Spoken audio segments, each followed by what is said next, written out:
Good morning dear student, কেমন রয়েছো? আশা করি তোমরা প্রত্যেকে ভালো রয়েছো। তাড়াতাড়ি করে যুক্ত হয়ে যাবে আজকের প্র্যাকটিস সেটে এবং ক্লাসটাকে প্রত্যেকে যুক্ত হওয়ার আগে একবার শেয়ার করে দিবে, যখন যেন বাকিরাও আমাদের সঙ্গে যুক্ত হতে পারে।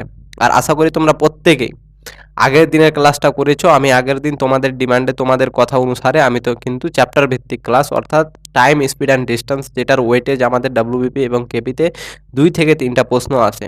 এই পুরো চ্যাপ্টারের মধ্যে যে আমি ভাগ ভাগ করে আমি বুঝিয়েছিলাম কালকে, তার মধ্যে ট্রেন সংক্রান্ত যেটা রয়েছে কেসটা, আমাদের ট্রেনের অঙ্ক কিন্তু আমরা পরীক্ষার খাতাতে 1 থেকে 2টো দেখতে পাবো। আর পুরো ট্রেনের কেস, কতগুলো কেস তৈরি হয় ট্রেনের, প্রত্যেকটা টাইপ ওয়াইজ উদাহরণের সঙ্গে আমি করিয়ে দিয়েছি এবং আশা করি তোমরা সেই ক্লাসটা করেছো।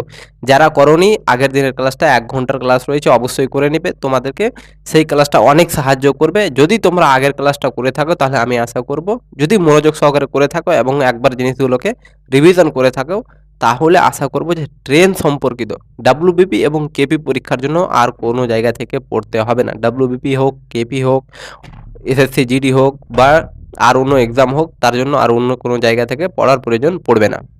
তাহলে প্রত্যেকে তোমরা একবার আগের দিনের ক্লাসটাতে অবশ্যই জয়েন করবে স্যার, দেখে আসবে আগের দিনের ক্লাসটা, দিয়ে বাকি প্র্যাকটিস সেটগুলো করবে। চলো প্রত্যেকে ক্লাসটাকে একবার শেয়ার করে দেবে এবং ক্লাসগুলো ভালো লাগলে স্যার অবশ্যই লাইক করে দেবে স্যার। তোমাদের এক একটা লাইক আমাকে মোটিভেট করে এবং আমি আরও ভালো সুন্দর করে প্রত্যেকটা জিনিস তোমাদের সামনে প্রত্যেক দিনই আমি সমস্ত গুরুত্বপূর্ণ অঙ্কগুলো নিয়ে আসছি, যেগুলো তোমাদের পরীক্ষাতে আসার সম্ভাবনা রয়েছে। মাঝখানে কিন্তু প্রিভিয়াস ইয়ারের কোশ্চিন রয়েছে। চলো, প্রথম প্রশ্ন রয়েছে তোমাদের সামনে। প্রতিদিনের মতো রাফ পেজ নিয়ে বসবে সামনে আর একটা কলম। প্রত্যেকটা প্রশ্ন আমি করার আগে তোমরা করার চেষ্টা করবে এবং উত্তর করার চেষ্টা করবে প্রত্যেকে, তাহলে ক্লাসের মধ্যে আমাদের প্র্যাকটিস এবং রিভিশন হয়ে যাবে। আচ্ছা, ক্লাসটা শুরু করার আগে আমি একটা কথা বলে দিই তোমাদেরকে, খুব ইন্টারেস্টিং কথা। কালকে আমি মোবাইল দেখছিলাম, মোবাইল দেখতে দেখতে একটা ভিডিও আসলো আমার সামনে। ভিডিওটাতে একজন দোকানদার আছে, ঘুমিয়ে আছে দোকানে। তো একজন কাস্টমার গিয়েছে কিনতে, মানে তার দোকানে কোনো কিছু কিনতে গিয়েছে। তো চায়ের দোকান আছে, চায়ের দোকানে দোকানদারটা ঘুমিয়ে আছে, একটা কাস্টমার গিয়েছে কিনতে। দেখো প্রত্যেকটা লাইন কিন্তু ভালো। ভিডিওটা তোমাদের সঙ্গে এই কারণে কথাগুলো শেয়ার করছি যে অনেক কিছু শিখিয়ে যাবে আমাদের সেই কথাগুলো। তো কাস্টমার যখন গিয়েছে কিনতে, তো দোকানদার ঘুমিয়ে আছে দোকানে। তো দোকানদারকে ডাক দিয়ে বলছে যে 1 কাপ চা দাও আমাকে। তাহলে দোকানদার ঘুমিয়ে বলছে চা নেই, চলে যাও।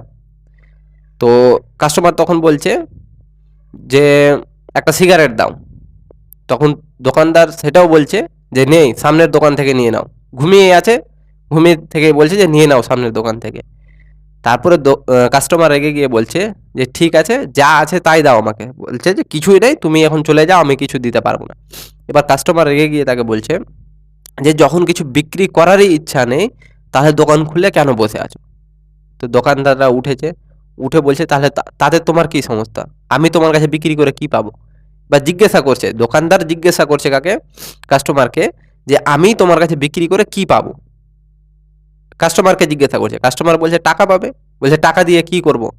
বলছে যে টাকা দিয়ে আরো বাজার করে নিয়ে আসবে, আরো দোকানটাকে বড় করবে। বলছে দোকান বড় করে কি করবো? বলছে আরো বেশি টাকা ইনকাম করবে। কাস্টমার বলছে। আবার দোকানদার তাকে বলছে যে আরো 2টো দোকান খুলে আমি কি করব? বলছে সেখান থেকে আরো বেশি পয়সা কামাবে। বলছে আরো বেশি পয়সা কামিয়ে আমার কি দরকার? বলছে আরো বিশাল বড় দোকান করবে, তখন তুমি বসে বসে খাবে, ঘুমিয়ে থাকবে। তখন দোকানদার বলছে যখন সবকিছুর শেষে আমাকে ঘুমিয়েই থাকতে হবে, তাহলে এখন আমি কি করছিলাম? এখনো তো আমি ঘুমিয়েছিলাম। এত কষ্ট করার পরে যদি না আমি এত কষ্ট করার পরে যদি আমাকে আরাম করতে হয়, তার আগে আমি আরাম করছি, এত কষ্ট না করে আমি আরাম করছি, তাহলে দুটোর মধ্যে পার্থক্য কি? তাহলে এটা ছিল আমাদের ভিডিওর মূল কথা, ভিডিওটার এই কারণে শেয়ার করলাম স্যার। দেখো, মোরাল এখান থেকে যদি আমরা দেখতে যাই, নীতি কথা, তো জীবনে মনে রাখবে আমরা পড়াশোনা করছি এই জন্য না যে শুধু আমাদেরকে পয়সা রোজগার করতে হবে, টাকা রোজগার করতে হবে। টাকা রোজগার করা আমাদের আসল উদ্দেশ্য না জীবনে। আর যারা এটা মনে করে তারা কিন্তু একেবারে মূর্খের কাজ এটা। হ্যাঁ, টাকা আমাদের প্রত্যেকের জীবনে দরকার। প্রত্যেকের জীবনে আমাদের কি টাকা দরকার। টাকা ছাড়া আমাদের জীবন এগোবে না সামনে। কোনো কিছু খেতে গেলে, কোনো কিছু করতে গেলে টাকা দরকার। কিন্তু স্যার, আমরা যত কিছু করছি এত টাকা উপার্জনের জন্য পিছনে ভাগছি, সব কিছুর উদ্দেশ্য হচ্ছে শেষে গিয়ে সুখী থাকা। তুমি 1000 টাকা ইনকাম করার পরে যদি সুখী না হতে পারো তাহলে তুমি জীবনে সাকসেস না। তাহলে সবকিছুর পিছনে মূল উদ্দেশ্য হচ্ছে যে জীবনের অন্তিম পর্যায়ে গিয়ে অর্থাৎ এত টাকা রোজগার করার পরে আসল উদ্দেশ্য হচ্ছে আমাদের সুখী থাকা, হ্যাপি থাকা। যদি আমি খুশি না থাকলাম, সুখে না থাকলাম, তাহলে এত টাকা যে আমি কামালাম তার কোনো মূল্য নেই। হয়তো মানুষের নজরে আমি সাকসেসফুল হতে পারি কিন্তু নিজের নজরে না। আর যতক্ষণ তুমি নিজের নজরে একটা সাকসেসফুল মানুষ হতে পারবে না তখন কিন্তু তোমার জীবন বৃথা। সেজন্য এত কিছুর পিছনে লুকিয়ে রয়েছে আমাদের সুখ। সেই জন্য সবসময় টাকার মধ্যে দিয়ে সুখ খোঁজার চেষ্টা করবে না স্যার। সেই জন্য বলছি পড়াশোনাটা এমনভাবে করবে যেন পড়াশোনাটাকে তোমার পড়াশোনার দ্বারা নিজের জীবনটাকে উজ্জ্বল করতে পারো। যেদিন মৃত্যুবরণ করবে যেন এটুকু স্যাটিসফ্যাকশন থাকে আমার জীবনটা পরিপূর্ণতা পেয়েছে। চলো বলছে কি বলছে, কিছু পরিমাণ টাকা সরল সুদে ঋণ নিলে 2 বছরের জন্য 720 টাকা হয়ে যায়। আচ্ছা, কিছু টাকা আছে, আমাকে বলেনি যে কত টাকা, তাহলে কত টাকা আমি ধরে নিলাম। আচ্ছা, আমি কিছু ধরবো না, কিছু টাকা বলেছে ঋণ নিলে 2 বছরে সেই টাকা সুদে আসলে কত হয়ে যাচ্ছে, সুদে আসলে অর্থাৎ প্রিন্সিপাল প্লাস অ্যামাউন্ট বা সুদে আসলে প্রিন্সিপাল মূলধন প্লাস অ্যামাউন্ট কত হয়ে যাচ্ছে 720 টাকা। 2 বছরে, কত বছরে স্যার, সুদ প্লাস আসল মিলিয়ে হয়ে যাচ্ছে 720 টাকা। তুমি কিছু টাকা আমার কাছ থেকে ধার নিলে 2 বছর পরে আমাকে কত টাকা দিবে, সুদে আসলে দিবে 720 টাকা, এটাই বলছে। তারপরে বলছে এবং তারপর আরো 5 বছরের জন্য কত 1020 টাকা যথাক্রমে সুদ আসল হলে, অর্থাৎ আরো 5 বছরের কথা বলেছে। তারপরে 2 বছরে দিতে হবে তোমাকে কত 720 আমাকে। এবার যদি বলো আরো 5 বছর, আরো 5 বছরে বলতে কি 2 বছর প্লাস 5 বছর, তাহলে টোটাল 7 বছর। মানে কত বছরের কেস বলছে আমাকে, 7 বছরে। 7 বছরে স্যার কত টাকা দিতে হবে সুদে আসলে, 1020 টাকা। ভালো করে বুঝবে, তুমি আমার কাছ থেকে কিছু টাকা ধার নিলে যেটা তুমি 2 বছর পর আমাকে দিবে সুদে আসলে কত 720। তুমি যদি 2 বছরের জন্য না নিয়ে যদি আরো পরের 5 বছরের জন্য নিতে, অর্থাৎ আরো পরের 5 বছর বলতে কি 2 বছর তো আছে প্লাস পরের আরো 5 বছরের জন্য নিতে, অর্থাৎ টোটাল 7 বছরের জন্য যদি নিতে, তাহলে সুদে আসলে কত দিতে হতো 1020 টাকা। তাহলে দেখো 2 বছরের সুদে আসলে পেলাম 720, 7 বছরের সুদে আসলে পেলাম কত স্যার 1020। তাহলে এখান থেকে আমরা যে 7 থেকে 2 বছরের যদি বাদ দিয়ে দিই, 7 থেকে 2 বছরের সুদে আসলে বাদ দিই, তাহলে কত হবে 1020 বিয়োগ 720, তাহলে কত হয়ে যাবে স্যার 003, তাই তো 300 টাকা। আর এই 300 টাকা যেটা পাবো সেটা হয়ে যাবে আমাদের ইন্টারেস্ট, সুদ। মনে রাখবে, আমি যদি বলতাম 3 বছরের সুদে আসল থেকে যদি 2 বছরে আমি সুদে আসলটা বাদ দিতাম, তাহলে 1 বছরের কি পেয়ে যেতাম, 1 বছর পেয়ে যেতাম সুদ। তার মানে 7 বছরের সুদে আসল থেকে, ভালো করে মনে রাখবে, 7 বছরের সুদে আসল থেকে 2 বছরের সুদে আসল বাদ দিলে আমরা পাবো 7 থেকে 2 বাদ দিলে 5, 5 বছরের পেয়ে যাব আমরা কি ইন্টারেস্টটা, 5 বছরের ইন্টারেস্ট, অর্থাৎ শুধু সুদ পেয়ে যাব 5 বছরের কত 300। তাহলে 5 বছরের সুদ যদি 300 হয় তাহলে 1 বছরের সুদ কত হবে স্যার 300/5, তাহলে কত হয়ে যাবে 5 6 30, অর্থাৎ 60 টাকা। তারপরে 1 বছরের সুদটা কত পেয়ে গেলাম 60 টাকা। তাহলে 2 বছরের সুদে আসলে আছে 720 টাকা, 1 বছরের সুদ এত, তাহলে 2 বছরের সুদটা স্যার কত হয়ে যাবে, তাহলে 60 গুণিত 1 বছরের সুদ যদি 60 হয় 2 বছর কত হবে 60 গুণিত 2 সমান 120। আর এটা মনে রাখবে যে 1 বছরের সুদ, কারণ এটাও কাজে আসবে। তাহলে 2 বছরের সুদ কত পেলাম 120, 2 বছরের সুদে আসলে 720, তাহলে মূলধন কত হয়ে যাবে স্যার, মূলধন প্রিন্সিপাল অর্থাৎ মূলধন বের করতে গেলে কি করব, সুদে আসল থেকে 2 বছরের সুদে আসল থেকে যদি সুদটা বাদ দিয়ে দিই তাহলে আমরা পেয়ে যাব মূলধন, অর্থাৎ কত টাকা আমি তোমাকে ধার দিয়েছিলাম। তার মানে 720 থেকে তুমি অর্থাৎ সুদে আসল 2 বছরের সুদে আসল থেকে 2 বছরের সুদ বাদ দিয়ে দাও 120, তাহলে পেয়ে যাব আমরা কত স্যার 600 টাকা মূলধন। তাহলে মূলধনটা কত পেয়ে গেলাম স্যার 600 টাকা। তার মানে তুমি আমার কাছ থেকে কত টাকা ধার নিয়েছিলে 600 টাকা।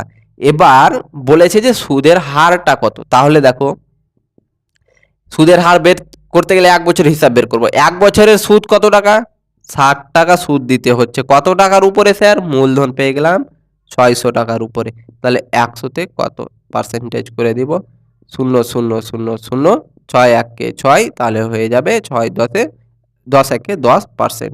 তাহলে উত্তর কত হয়ে যাবে স্যার? 10% হয়ে যাবে আমাদের উত্তর। তাহলে সবসময় মনে রাখবে এখানে আসল খেলা কিন্তু 7 বছরের সুদে আসল, বা আমি যত বছরের বলবে, যদি আমাকে 4 বছরের সুদে আসলে বলে দিত কিছু টাকা এবং 5 বছরের সুদে আসলে বলে দিল এত টাকা, তাহলে 5 বছরের সুদে আসল থেকে যদি 1 বছরের সুদে আসলটা বাদ, 4 বছরের সুদে আসলটা বাদ দিয়ে দিই, তাহলে পাবো কত বছরের?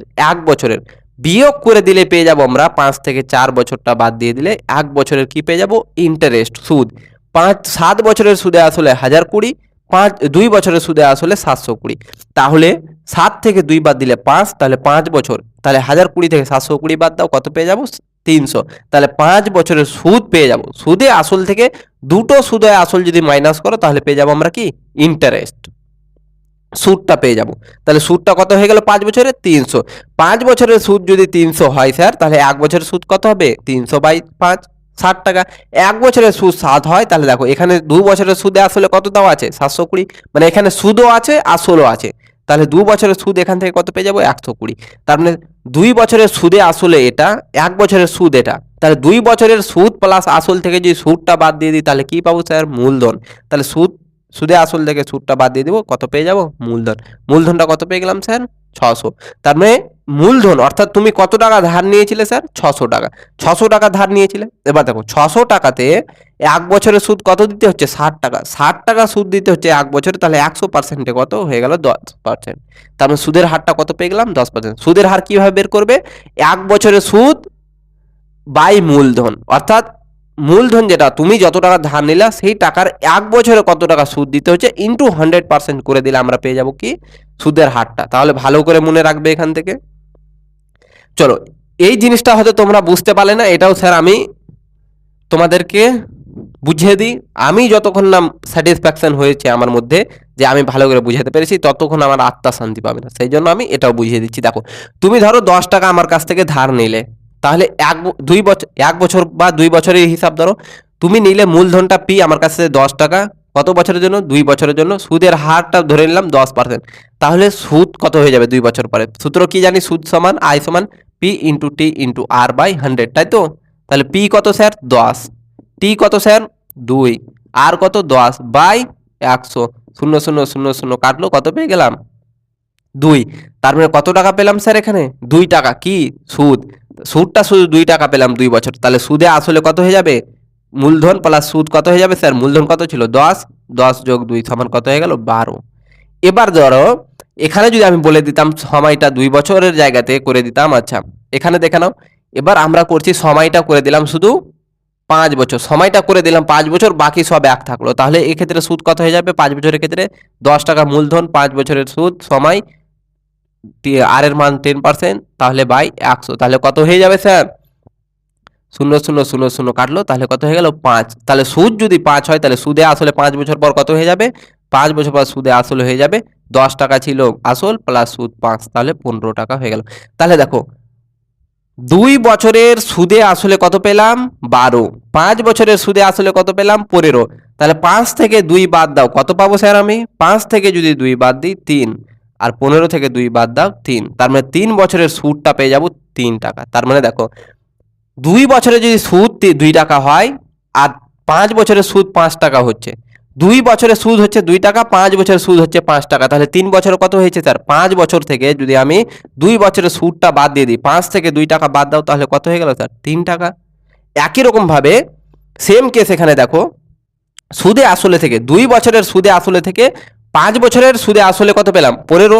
2 বছরের সুদে আসলে কত পেয়েছি? 12। তাহলে 5 বছরের সুদে আসলে থেকে যদি আমি 2 বছরের সুদে আসলটা বাদ দিয়ে দিই, তাহলে যেটা পাবো সেটা হয়ে যাবে 5 থেকে 2 বাদ দিয়ে দাও 3 বছরের সুদ। আশা করি এবার বুঝতে পেরেছো। তার মানে 3 বছর বা 5 বছর বলুক, যত বছরের বলবে সুদে আসল থেকে আমরা যদি বাকি বছরের সুদে আসলটা বাদ দিয়ে দিই, তাহলে যে মাঝখানের সময়টা পাবো, 5 থেকে 2 বাদ দিলাম 3, মাঝখানের সময়টা কত পেলাম? 3। তাহলে 3 বছরের শুধু কি পেয়ে যাব? সুদে আসলে বাদ দিলে শুধু সুদটা পেয়ে যাব। আশা করি বুঝতে পেরেছো এবার। চলো, এরপরও যদি না বুঝতে পারো তাহলে অবশ্যই আমাকে বলবে, আর একটা ভালো করে আমি আরো ভেঙে বুঝিয়ে দেব। চলো পরের প্রশ্ন দেখবে, 1 থেকে 100 এর মধ্যে কতগুলি সংখ্যা আছে যেগুলি 4 দ্বারা সম্পূর্ণরূপে বিভাজ্য এবং সংখ্যাগুলির মধ্যে 4 একটি অঙ্ক। 4 একটি অঙ্ক বলতে কি, এমন সংখ্যা নিতে হবে যেগুলো 4 দ্বারা বিভাজ্য হবে, এবং 1 থেকে 100-র মধ্যে এমন সংখ্যা নিতে হবে যেগুলো 4 দ্বারা বিভাজ্য এবং প্রত্যেকটা সংখ্যাতে 4 থাকতে হবে। তার মানে দেখো 1 থেকে কতর মধ্যে বলেছে স্যার? 100-র মধ্যে। আর প্রত্যেকটা সংখ্যাতে কত থাকতে হবে? 4 থাকতে হবে। তার মানে 4 একটা সংখ্যা যেটা আমার কি 4 দ্বারা ভাগ যাবে, 4 একে 4, 4 দ্বারা ভাগ যাচ্ছে, আর সংখ্যাটার মধ্যে 4 আছে, 4 তো নিজে একটা। এবার দেখো 8 যদি নিই স্যার, তাহলে 8-এর মধ্যে কি 4 আছে? শুধু 8, 8 এ তো 4 নেই। তার মানে এটা আমরা নিতে পারবো না, যেহেতু 8 কিন্তু যাচ্ছিল 4 দ্বারা ভাগ, কিন্তু 8-এর মধ্যে 4 নেই, সেই জন্য আমরা 8টা নিতে পারবো না। এবার দেখো 12 তো 4 দ্বারা ভাগ যায়, কিন্তু 12-র মধ্যে 4 আছে কি? 1 আছে আর 2 আছে, 4 তো নেই। 4 একটা অঙ্ক হতে হবে, তার মানে এটাও নিতে পারবো না। তারপরে দেখো 13 তো যাবেই না ভাগ, 14 যাবে না। 14তে 4 রয়েছে, কিন্তু 14 কি 4 দ্বারা ভাগ যায়? যায় না। তার মানে কত হয়ে যাবে স্যার? এখানে দেখো 24, 4 6 24, তার মানে একটা সংখ্যা কত হয়ে গেল? 24। তারপরে কত হয়ে যাবে স্যার? 34 কি যায়? 34 যায় না। তার মানে একটা হয়ে যাবে স্যার 44, তাই তো? 44। আর একটা কত হয়ে যাবে স্যার? 48, 4 দ্বারা ভাগ যাবে, আর একটা সংখ্যা কি স্যার আমার? একটা অঙ্ক 4, আর 40 হয়ে গেল। আর একটা সংখ্যা হয়ে গেল স্যার কত? 40 হবে একটা সংখ্যা। 40-কে 4 দ্বারা ভাগ যায়, আর একটা অঙ্ক কি রয়েছে? 4 রয়েছে। দুটোর মধ্যে একটা অঙ্ক কি? 4, তার মানে 40 হয়ে গেল। কটা হলো? 1 2 3 4 5। এবার দেখো 54 কি যায় 4 দ্বারা? যায় না, ভাগ যায় না। এবার দেখো 54, 56-তে তো 54, 55-তে তো 4 নেই, 56-তেও 4 নেই, তার মানে আর নিতে পারবো না। 50-এর মধ্যে আর কোনো নিতে পারবো না। এবার 64 দেখো, 64 কি 4 দ্বারা ভাগ যায়? যায় স্যার, 4 একে 4, 4 6 24, 4 ষোলং 64, তার মানে এটা একটা পেয়ে গেলাম, তাহলে 64 হয়ে গেল। এবার 74 দেখো, 74 কি যায়? যায় না। 84 যায়? অবশ্যই যায় স্যার, 84 হয়ে গেল। 94 যায় কি স্যার? যায় না। তার মানে কটা পেয়ে গেলাম? 100 পর্যন্তই বলেছে, আর তো নেই। 94-এর পরে আর এমন কোনো সংখ্যা নেই যার সঙ্গে আমার 4 যুক্ত আছে। তারপর কটা পেয়ে গেলাম? 1 2 3 4 5 6 7। তার মানে এমন কয়টা সংখ্যা আছে 1 থেকে 100-র মধ্যে যেগুলো আমার 4 দ্বারা ভাগ যাবে এবং প্রত্যেকটা সংখ্যাতে 4 থাকবে? তাহলে 60টা। দেখো প্রত্যেকটা অঙ্ক সংখ্যাতে 4 আছে, এখানেও 4 আছে, এখানেও 4 আছে, এটাতেও 4 আছে, 4 আছে, 4 আছে, 4 আছে, 4 আছে, এবং এগুলো প্রত্যেকটা আমার 4 দ্বারা ভাগ যাচ্ছে। তাহলে হয়ে গেল কি 60টা অঙ্ক। অর্থাৎ প্রত্যেকটা অঙ্কতে আমার 4টা থাকতেই হবে। চলো পরের প্রশ্ন দেখবে স্যার। বলছে দুটি সংখ্যার অনুপাত 2:3, দুটি সংখ্যা রয়েছে যাদের অনুপাত 2:3। আশা করি এই অঙ্কটা করে দেওয়ার প্রয়োজন পড়বে না, তোমরা নিজেরা করতে পারবে। কি বলছে? দুটি সংখ্যার অনুপাত 2:3, যদি দুটি সংখ্যার প্রত্যেকটির সাথে 8 যোগ করা হয়। দুটি সংখ্যার অনুপাত বলেছে 2:3, তাহলে ধরে নিলাম আমি একটা সংখ্যা 2x, একটা কি ধরে নেব স্যার? 3x। এবার বলেছে যদি প্রত্যেকটা সংখ্যার সঙ্গে আমার 8 যোগ করা হয়, তাহলে যোগ করে দাও 2x প্লাস 8, প্রত্যেকটার সঙ্গে বলেছে, তাহলে 3x প্লাস 8, তাহলে দুটোর সঙ্গে আমরা 8 যোগ করে দিলাম। এবার কি বলছে? যোগ করা হয়, তবে তাদের অনুপাত হবে 3:4। তার মানে যোগ করার পরে এদের অনুপাতটা কত হবে স্যার বলেছে আমাকে? 3:4। আশা করি বুঝতে পেরেছো। দুটো সংখ্যার অনুপাত দিয়েছে 2:3। যদি এখন সংখ্যা দুটির সাথে 8 যোগ করা হয়, তাহলে আমি কি ধরে নিব? একটা সংখ্যা 2x, একটা সংখ্যা 3x। এবার বলছে প্রত্যেকটা সংখ্যার সঙ্গে যদি 8 যোগ করা হয়, তাহলে 8 যোগ করে দাও, 2x প্লাস 8, 3x প্লাস 8। তাহলে 8 যোগ করার পরে তাদের যে অনুপাতটা হবে সেটা হবে 3:4। তাহলে বলেছে সংখ্যা দুটি কি কি? তাহলে এখান থেকে বের করো। তাহলে 2x প্লাস 8 বাই, অনুপাত মানে কি বাই আকারে লেখা, কত হয়ে যাবে? 3x প্লাস 8 সমান কত হয়ে যাবে? 3/4। তাহলে আমরা কি করব? এবার কোনাকুনি গুণ করো। 4 2 8x প্লাস 4 8 32 সমান 3 3 9x সমান প্লাস 3 3 8 24। তাহলে দেখো এই 9xটা এপারে নিয়ে আসো, তাহলে 8x, 9xটা এপারে আসলে কত হয়ে যাবে স্যার? Minus 9x। এপারে আছে 24, এই প্লাস 32টাকে ওপারে নিয়ে যেত, তাহলে কত হয়ে যাবে? মাইনাস 32। তাহলে দেখো 8x থেকে মাইনাস 9x বাদ দিলে কত হবে? x। বড় কোনটা ছিল? 9x। তাহলে 9x এর আগে কি ছিল? মাইনাস, মাইনাস বসে দাও। 24 আর -32, তাহলে 32 থেকে 24 বাদ দিলে কত হবে স্যার? 8। তারপর 32 বড় কোনটা? 32 এর আগে কি ছিল? মাইনাস লাগিয়ে দাও। তারপর এই মাইনাস কাটলো, x এর মান 8। তাহলে x এর মান যদি 8 হয় তাহলে একটা সংখ্যা, প্রথম সংখ্যাটা কত হবে? 2 গুণিত 8 সমান হয়ে গেল 16। তাহলে দ্বিতীয় সংখ্যা কি আছে? 3x। তাহলে 3 ইন্টু x এর মান কত হচ্ছে স্যার? 8। তাহলে 3 ইন্টু 8 সমান কত হয়ে যাবে? 3 8 24। তাহলে একটা সংখ্যা পেয়ে গেলাম আমরা 16, আর দ্বিতীয়টা কত পেয়ে গেলাম স্যার? 24। তাহলে x এর ভ্যালু এখান থেকে যেটা পেলাম এখানে গুণ করে দাও 2x। তাহলে 2 ইন্টু x এর ভ্যালু কত স্যার? 8। তাহলে 2 ইন্টু 8 বসে দিলে 16। দ্বিতীয় সংখ্যা কি ধরেছিলাম? 3x। তাহলে 3 ইন্টু 8 সমান কত হয়ে গেল? 3 8 24। আশা করি বুঝতে পেরেছো, দেখে নাও একবার। চলো পরের প্রশ্ন দেখবে।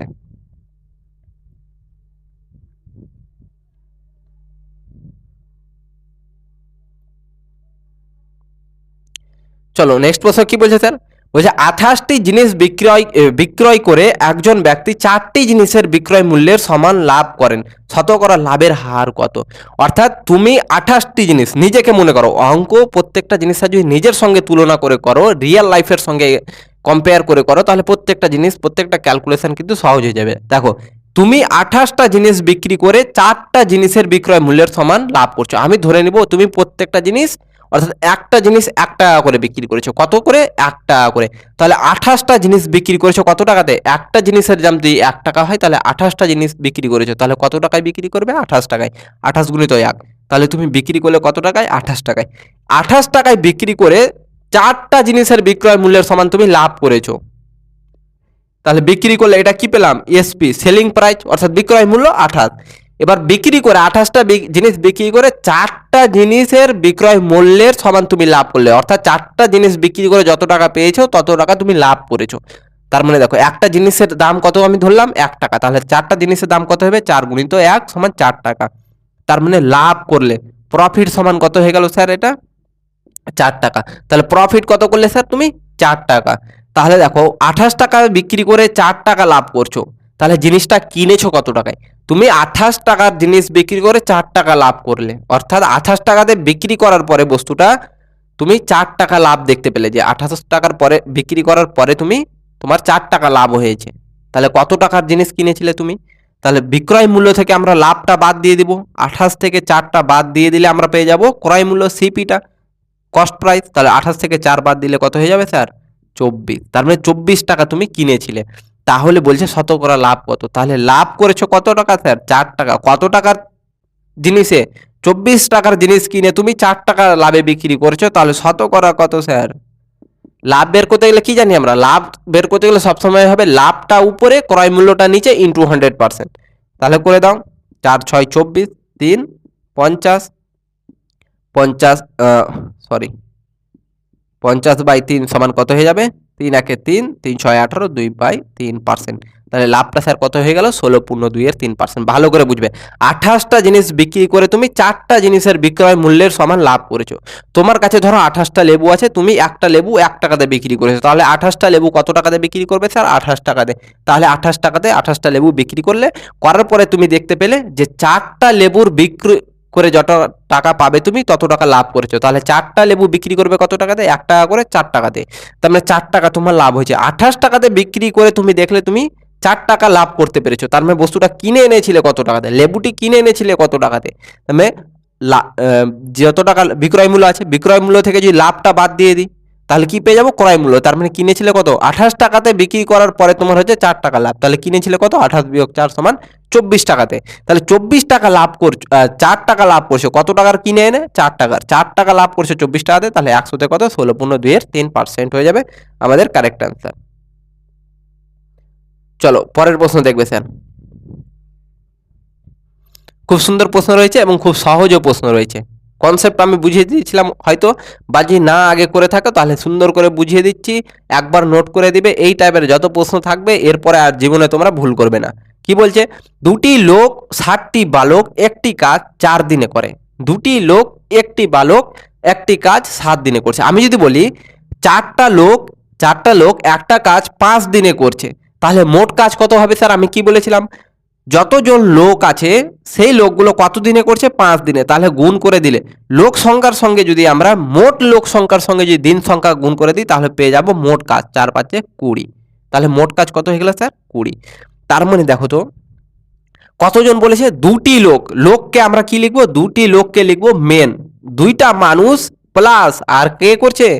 60টি বালক। বালক মানে কি? চিলড্রেন। 7 চিলড্রেন, অর্থাৎ দুইটি বালক মানুষ এবং 60টি চিলড্রেন অর্থাৎ বালক মিলে যখন একটা কাজ করছে তখন কাজটা করতে পারছে কত দিনে স্যার? কাজটা করতে পারছে আমার 4 দিনে। তাহলে মোট কাজ কত হয়ে যাবে? দুটা মানুষ প্লাস 7, তাহলে মোট লোক সংখ্যা কত হলো? এতটি। তাহলে মোট লোক সংখ্যার সঙ্গে আমরা কত দিনে কাজ করছি? 4 দিন। তাহলে গুণ করে দিলে কি পেয়ে যাব? মোট কাজ। এটা পেয়ে গেলাম আমরা মোট কাজ। এবার এই কাজটা 4 দিনে করতে পারছে এতজন লোক। সেম কাজ এবার কি করছে? 4টি লোক ও 4টি বালক ওই কাজ, অর্থাৎ এই কাজটাই, এই মোট কাজ যেটি পেলাম এই পরিমাণ কাজটাই আমার কতজন লোক করছে স্যার? লোক করছে 4টি লোক, অর্থাৎ 4টি মেন প্লাস 4টি চাইল্ড। 4টি চাইল্ড অর্থাৎ 4টি বালক ওই কাজ কত দিনে করতে পারছে স্যার? 3 দিনে। তাহলে 3 দিনে বলে দেব। তাহলে এই কাজটাই করতে পারছে কত দিনে? 4টি বালক এবং 4টি শিশু মিলে 3 দিনে করতে পারছে। তাহলে মোট কাজ কত হয়ে যাবে? মোট লোক সংখ্যা ইন্টু 3। তাহলে বলেছে ওই কাজটাই, অর্থাৎ এই কাজটা আর এই কাজটা হয়ে যাবে সমান। দুইটা মানুষ এবং 60টা শিশু যে কাজটা 4 দিনে করতে পারছে সেই কাজটাই 4টি মানুষ 4টি শিশু 3 দিনে করতে পারছে। তাহলে দুটি মানুষ প্লাস 60টি চিলড্রেন গুণিত 4 কি পেয়ে গেলাম? মোট কাজ। তার মানে এই যে কাজটা হবে সেই কাজটা কার সমান হয়ে যাবে? 4টি মানুষ প্লাস 4টি শিশু গুণিত 3 দিনে যে কাজটা করবে সেই কাজটার সমান হয়ে যাবে, যেহেতু সেম কাজ বলেছে। এখান থেকে এবার আমরা মানুষ এবং চিলড্রেনের অনুপাতটা বের করব। তাহলে দেখো এখান থেকে কিভাবে করব? গুণ করে দাও। 4 2 8 m প্লাস 4 7 28 c সমান কত হয়ে যাবে? 3 4 12 m প্লাস 3 4 12 c। তাহলে m গুলোকে একদিকে নিয়ে আসো, c গুলোকে একদিকে। তাহলে c টাকে এখানে নিয়ে আসো। 28 কি আছে? c। এবারে আসলে 12 c টা মাইনাস 12 c হয়ে যাবে সমান। সমান কত হয়ে যাবে স্যার? এখানে দেখো এবার 12m আছে, এই 8mটা ওকে ওপারে নিয়ে যাব। তাহলে কত হয়ে যাবে? Minus 8m। তাহলে কত হয়ে যাবে? 28 থেকে 12 বাদ দিলে 16c, আর 12 থেকে 8 বাদ দিলে 4m। তাহলে 4 4 কাটো, 4 4 16। তাহলে 4c সমান কত পেয়ে গেলাম? 4c সমান m বা 1m। এখানে কেটে 1 আছে, তাহলে 1m। তাহলে সিটাকে এখানে রাখো, এমটাকে নিচে নিয়ে আসো। তাহলে একটা আছে, এই 4টাকে এপারে পাঠিয়ে দাও। তাহলে কোথায় চলে আসবে? নিচে চলে আসবে। সিটাকে এমটাকে কোথায় নিয়ে আসলাম? সি এর নিচে। আর এই 4টাকে নিয়ে আসলাম কোথায়? 1 এর নিচে। তাহলে সি বাই এম অর্থাৎ সি অনুপাত এম কত হয়ে গেল? 1/4। অর্থাৎ সি একদিনে করতে পারবে, অর্থাৎ একটা বালক, সি এর সঙ্গে কিছু নেই মানে কি 1 আছে, 1 লাগিয়ে দাও। একটা বালক একদিনে কত কাজ করবে? 1 ইউনিট। আর একটা মানুষ একদিনে কত করতে পারবে? 4 ইউনিট। তাহলে কত কাজ বলেছে?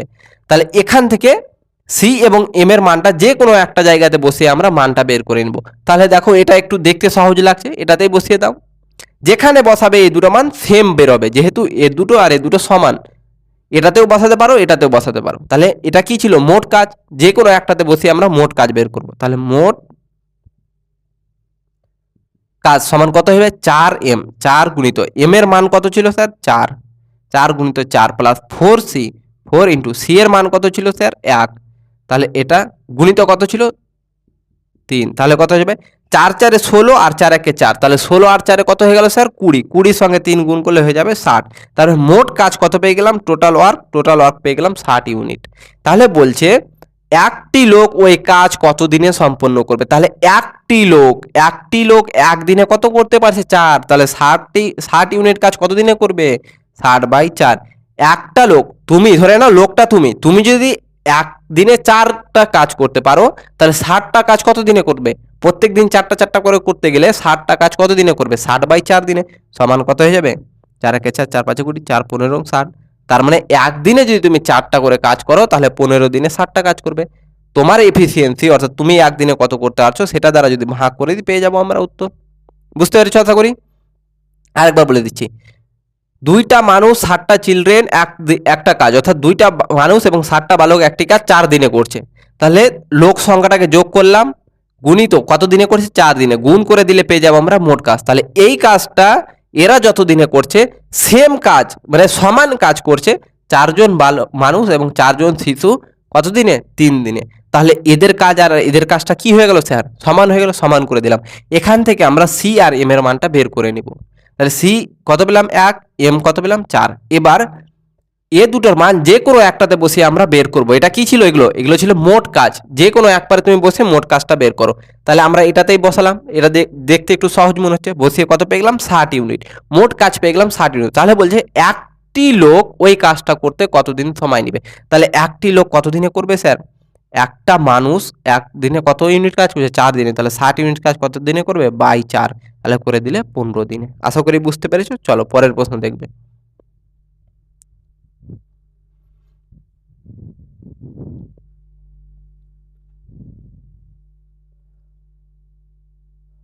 চলো পড়বে।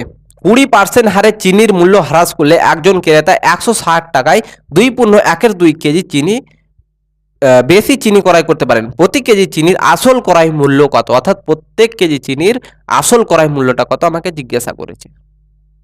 চলো করো তোমরা একটু।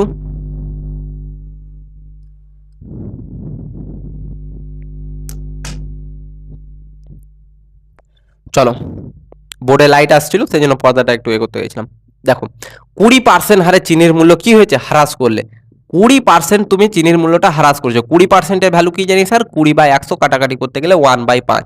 অর্থাৎ আগে যদি চিনির মূল্য 5 টাকা ছিল, এখন 1 টাকা কমে গিয়েছে, অর্থাৎ 4 টাকা হয়ে গেছে। অর্থাৎ আগে যদি 1 কেজি চিনির মূল্য যদি 5 টাকা থাকতো, এখন হয়ে গেছে 1 কেজি চিনির মূল্য 4 টাকা। তাহলে বলছে একজন ক্রেতা 160 টাকায়, এখন হ্রাস করার পরে একজন ক্রেতা 160 টাকায়। আচ্ছা, এই টাইপের অঙ্ক সেম টু সেম অঙ্ক, সংখ্যাগুলো পরিবর্তন ছিল। আমি কয়েকটা প্র্যাকটিস সেট আগেই 15 থেকে 14 বা 15 নম্বর প্র্যাকটিস সেটে তোমাদেরকে করেছি। যাদের রিভিশন ঠিকঠাক আছে আশা করি তোমরা অ্যান্সার করে নিয়েছো।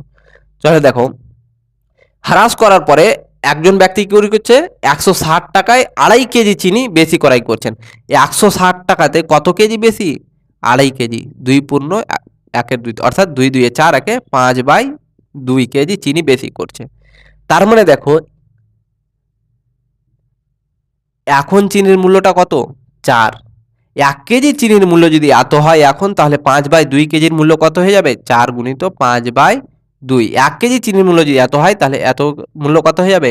2 2 4 সমান 10। তার মানে এখন 5/2 কেজি চিনির মূল্যটা কত পেলাম? 10। আর আমাকে প্রশ্নে কি বলে দিয়েছে? 160 টাকা। তার মানে এই 10 ইউনিটের মানটাই হয়ে গেল 160 টাকা। অর্থাৎ 10 কেজি চিনির দাম যদি এত হয়, তাহলে একের মান কত হবে? আচ্ছা 160, সরি 160। তাহলে 160/10, 0 0 কাটবে, সমান 16 টাকা হয়ে যাবে আমাদের উত্তর। তাহলে প্রতি কেজি চিনির আসল মূল্য কত স্যার? 16 টাকা। 20% হ্রাস করেছে, তার মানে কি 1/5। আগে যদি 1 কেজির দাম 5 টাকা হতো, এখন 1 টাকা হ্রাস পেয়েছে, অর্থাৎ 4 টাকা। তাহলে একজন ব্যক্তি 16 টাকাতে 2.5 কেজি চিনি বেশি পাচ্ছে। তাহলে 2.5 কেজি চিনি মানে কি 5/2। তাহলে 5/2 কেজির দাম এখন কত স্যার?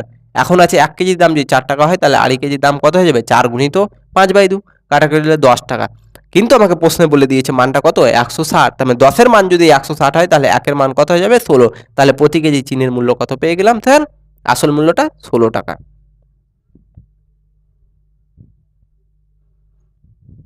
চলো পরের প্রশ্ন দেখবে স্যার কি বলছে। সকাল 10টার সময়, কালকে আমি যে চ্যাপ্টার ভিত্তিক ক্লাস করেছিলাম তোমাদের কথাতে, তোমরা কে কতটুকু প্র্যাকটিস করেছো এখানেই প্রমাণ হয়ে যাবে। কালকের ক্লাসের থিওরি থেকেই কিন্তু অঙ্কটা। দেখি কে কে করতে পারছো। কি বলছে? প্রত্যেকে অ্যান্সার করো, দেখি নিজে করবে, আমার এখান থেকে কেউ দেখবে না, নিজেরা করবে। সকাল 10টার সময় আর ও এস যথাক্রমে 3 কিমি পার ঘন্টা এবং 4 কিমি পার ঘন্টা গতিবেগে পরস্পরের দিকে যাত্রা শুরু করলো। আর এবং এস কি করছে? সকালবেলা একে অপরের দিকে আর করছে 3 কিমি পার ঘন্টা গতিবেগে, এস করছে 4 কিমি পার ঘন্টা গতিবেগে একে অপরের দিকে যাত্রা শুরু করছে। অর্থাৎ আর যাচ্ছে এদিকে, এস আসছে এইদিকে, একে অপরের দিকে। তুমি তোমার বন্ধুকে ফোন করে ডাকলে, আয় বাজারে আয়, দেখা হবে।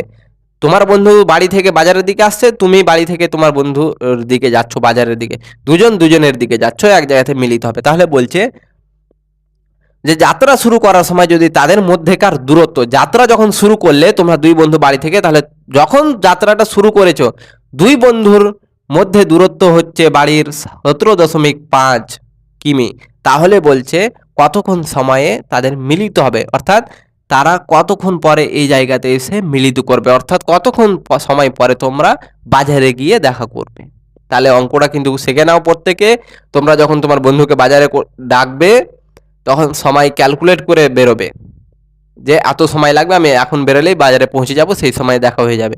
খুব গুরুত্বপূর্ণ কিন্তু অঙ্ক। দেখো তাহলে স্পিড ইকুয়াল টু কি জানি স্যার? Distance by time. যেহেতু তারা একে অপরের দিকে যাচ্ছে, কি বলেছিলাম কালকের ক্লাসে, যখনই একে অপরের দিকে যাবে তাহলে কি হয়ে যাবে? স্পিড দুটো যোগফল, 4 3 7, ডিস্টেন্স কত আছে? 17.5 কিমি বাই সময়টা বার করতে বলেছে। তাহলে টাইমটাকে এখানে পাঠাও, 60টাকে এখানে পাঠাও। টাইম সমান কত হয়ে যাবে? 17.5 বাই 7। তাহলে এই দশমিকটা উঠালাম নিচে, দশমিকের জন্য 1, পরে একটা সংখ্যা 0 দ্বারা গুণ। তাহলে 7 দ্বারা দেখো, 5 দ্বারা, 5 2 10, 5 দ্বারা 3 5 15, 5 5 25, 5 7 35। তাহলে কত হয়ে গেল স্যার? 5/2 সমান কত হয়ে যাবে? 2.5 ঘন্টা। তার মানে কত ঘন্টা লাগবে স্যার? 2.5 ঘন্টা সময় লাগবে। তাহলে 2.5 ঘন্টা সময় লাগবে, অর্থাৎ দেখো 2.5 ঘন্টা কথার অর্থ কি স্যার? 2.5 ঘন্টা সময় লাগবে। তার মানে সকাল কটাতে বেরিয়েছো স্যার তুমি? সকাল, আচ্ছা প্রশ্ন কি বলছে? সকাল 10টার সময়। তার মানে সকাল 10টার সময় যদি তুমি বেরিয়ে থাকো তাহলে কটার সময় তোমরা দেখা করবে? 2.5 ঘন্টা পরে। তার মানে 2 এত ঘন্টা পেলাম। আচ্ছা এটাকে এত ঘন্টা পেলাম, তার মানে আগে মিনিটে প্রকাশ করে নিব। যেহেতু আমার টাইমটা চেয়েছি যে কটা বাজার সময়, তাহলে আগে মিনিটে প্রকাশ করো। মিনিটে প্রকাশ করার জন্য স্যার আমরা কি করি? 60 দ্বারা গুণ করে দিই। 60 দ্বারা গুণ করে দাও, 30 2 60, তাহলে 3 5 15, মানে 150 মিনিট। তার মানে 150 মিনিট পর তোমরা দেখা করবে। 10টার পর থেকে 150 মিনিট। 150 মিনিট মানে কত ঘন্টা স্যার? 60 মিনিটে 1 ঘন্টা। তাহলে 60 মিনিটে 1 ঘন্টা প্লাস 60 মিনিটে 1 ঘন্টা, তাহলে 6 6 12, 120 মিনিট হয়ে গেল। প্লাস থাকলো কত? 150-র মধ্যে 120 মিনিট হয়ে গেল, থাকলো 30 মিনিট। তার মানে 1 ঘন্টা 1 ঘন্টা 2 ঘন্টা 30 মিনিট পরে। তার মানে 10টার পরে 2 ঘন্টা 30 মিনিট কাউন্ট করো। 11টা 12টা, 12টা বেজে 30 মিনিটে। তার মানে কতক্ষণে দেখা করবে তোমরা? 12টা 30 মিনিটে তোমরা এখানে এসে মিলিত হবে।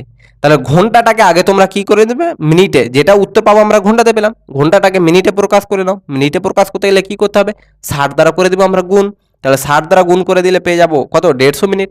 150 মিনিট সমান কত? 60 মিনিট প্লাস 60 মিনিট, 120, আর প্লাস 30, 150কে ভেঙে লিখলাম মিনিটে। তাহলে 60 মিনিট সমান 1 ঘন্টা, 1 ঘন্টা আর 30 মিনিট। তার মানে 2 ঘন্টা 30 মিনিট পরে বেরিয়েছিলে কটাতে? 10টাতে। 10টার পরে 2 ঘন্টা 30 মিনিট কতক্ষণ হয়ে যাবে? 10 11 12, 12টা 30-এ পেয়ে গেলে উত্তর। চলো পরের প্রশ্ন দেখবে। চলো প্রত্যেকে করবে স্যার। চলো পরের প্রশ্ন কি বলছে? ছাপাখানায় ভুল করে একটি পূর্ণবর্গ সংখ্যা 1500 লেখা হয়, তাহলে এ এর মান কত? এটা হবে একটা পূর্ণ সংখ্যা, কিন্তু শেষের অঙ্কটা কি করেছে? ভুল করে এ ছেপে দিয়েছে। তাহলে বলছে এর ভ্যালুটা কত হবে? পূর্ণবর্গ সংখ্যা, পুরোটা হচ্ছে পূর্ণবর্গ সংখ্যা, অর্থাৎ কোনো সংখ্যার পারফেক্ট স্কোয়ার। তাহলে কিভাবে বের করবো বলেছিলাম? পুরো সংখ্যাটাকে ঘিরো, ডান দিক থেকে দুটো দুটো করে দাগ দাও, দুটো দুটো দুটো, তাহলে বেঁচে থাকলো কি? 1। তাহলে 1কে ভাগ করো, তাহলে কত দ্বারা ভাগ করবো আমরা 1কে? 1 দ্বারা। তাহলে 1 দ্বারা ভাগ করছি, তাহলে এখানে 1 বসাও, তাহলে 1 1 1। নিচে এবার জোড়াতে নামবে, যেগুলোর মাথাতে দাগ থাকবে জোড়াতে নামবে। 5 0 নামিয়ে দাও। তাহলে এখান থেকে এবার 1টাকে নামাও। এখান থেকে 1টা এখানে আসলে কি হয়ে যাবে স্যার? ডবল হয়ে যাবে 2। তাহলে এবার 50কে ভাগ করো। 50কে ভাগ করবো কত দ্বারা স্যার? 3 দ্বারা যদি করি, 3 দ্বারা যাবে 2 দ্বারা। তাহলে 2কে 2 দ্বারা গুণ করো 4, আর 2 দ্বারা 2 দিয়ে 4, তাহলে কত হয়ে গেল? 50 54। তাহলে নামবে কত? 6। 6-এর পরে এবার আবার দুটা জোড়ার নামবে, যেহেতু দুটা দাগ আছে, তাহলে 0 6। এবার দেখো 2টা 1 থেকে ডবল হয়েছে 2, আর 2টাকে ডবল করবো না, এই 2 বসে যাবে। এবার কাকে ডবল করবো? এই 2টাকে। 2 এর বদলে কি লিখবো? 4। এখানে তাহলে কত করবো স্যার? যদি 2 দ্বারা করি, 2 দুগুণে 4 4 4, তাহলে 2 দ্বারা দেখো, আবার 2 দ্বারা, 2 দিয়ে 4, অর্থাৎ যে দ্বারা ভাগ দিব সেটাকে, আচ্ছা 2 দ্বারা এখানে দিয়েছিলাম, তাহলে 2 বসাও, তাহলে আবার 2 দ্বারা দিচ্ছি, আবার 2 বসাও। তাহলে 2 দ্বারা দিচ্ছি মানে কি? 2কে 2 দ্বারা গুণ করবো, তাহলে 2 দিয়ে 4, তারপরে 4কে 4 2 8, 2 দিয়ে 4, তাহলে কত হয়ে গেল? 2 10 থেকে 8 বাদ 2, 6 থেকে 5 বাদ 1, 125। তাহলে এখান থেকে কি হয়ে যাবে? এই 2টা তো ডবল হয়ে গেছে 4, এবার এই 2কে ডবল করে দাও 4, এবার কি আছে 2a, তার মানে দেখো এখানে যদি স্যার আমরা 5 দ্বারা দিই তাহলে কত হবে, 5 5 25 5 হাজার হলো 2, 4 5 20, 2 এর 22 2 হাজার হলো 2, 4 5 20, 2 এর 22 2 হাজার হলো 2, 5 2 10 2 12। তার মানে এখানে যদি আমরা 5 দিই তবে আমার সম্পূর্ণরূপে ভাগ যাচ্ছে, তার মানে এখানে কত বসবে 5। তার মানে এর জায়গাতে যদি 5 থাকতো, এর জায়গাতে যদি আমি 5 বসাতাম তাহলে কি হয়ে যেত, এটা সম্পূর্ণরূপে ভাগ চলে যেত, আর এখানে বিয়োগফল কিছু হতো না। তার মানে এর ভ্যালুটা কত হয়ে গেল স্যার 5। তার মানে এর জায়গাতে কত বসবে, এর জায়গাতে বসবে আমাদের 5। তাহলে আশা করি বুঝতে পেরেছো। এটা তোমাদেরকে কালকে ডিটেলসে বলে দিব, আজকে একটু সময় কম হয়ে গেল আমার, কালকে খুব সুন্দরভাবে ডিটেলসে বলে দেবো, কালকে ভালো করে বুঝিয়ে দেবো। তোমরা একটু নিজেরা বোঝার চেষ্টা করবে জিনিসটা, না বুঝতে পারলে আমি কালকে তোমাদেরকে বলে দেবো, আজকে একটু তাড়াহুড়ো আছে। আর ক্লাস যদি তোমাদের সময় মতো না পোস্ট হয় তাহলে ভাববে স্যার এখন আমার একটু ইন্টারনেটের প্রবলেম চলছে, যে ইন্টারনেট দ্বারা আমি ক্লাস আপলোড করি রাউটারের মাধ্যমে, ওয়াইফাইয়ের মাধ্যমে, সেই ওয়াইফাইটাতে এখন কানেকশান একটু লুজ দিচ্ছে। আমি কথা বলেছি কোম্পানির সঙ্গে, লোক পাঠাতে চেয়েছে কিন্তু কাজ হচ্ছে না, খুব স্লো চলছে, সেই জন্য হয়তো তোমাদের সময় মতো হচ্ছে না, যেটা সকাল 6:30 হওয়ার কথা একটু লেট হচ্ছে। তাহলে ক্লাস কিন্তু প্রতিদিনই হবে, হতে পারে একটু লেট, কিন্তু প্রত্যেক দিন হবে স্যার। একটু ইন্টারনেট স্পিডটা যখন ঠিক হয়ে যাবে আমার কানেকশানটা, তখন ঠিকঠাক আবার চলবে। তাহলে আশা করি তোমরা ক্লাসে সমস্ত কিছু ভালো করে বুঝতে পেরেছো। প্রত্যেকে আবার ক্লাস শেষ হওয়া মাত্র একবার প্রত্যেকটা জিনিসকে প্র্যাকটিস করে নাও, তাহলে কিন্তু দেখবে যে একই সঙ্গে আমাদের ইমপ্রুভমেন্ট হবে। যত আমরা প্র্যাকটিস করব, যত রিভিশন করব, যত প্র্যাকটিস করব, তত আমরা কিন্তু এগিয়ে যাব সামনের দিকে। ক্লাস শেষ হলো, ক্লাসে যতটুকু শিখলে স্যার, যতটুকু শিখলে তুমি প্রত্যেকটা জিনিসকে একবার রিভিশন করে নাও, তাহলে কিন্তু জিনিসটা মেমোরাইজ হয়ে যাবে ভালো করে। তাহলে চলো আবার দেখা হবে তোমাদের সঙ্গে পরবর্তী ক্লাসে, ততক্ষণের জন্য সুস্থ থাকো, ভালো থাকো, ধন্যবাদ।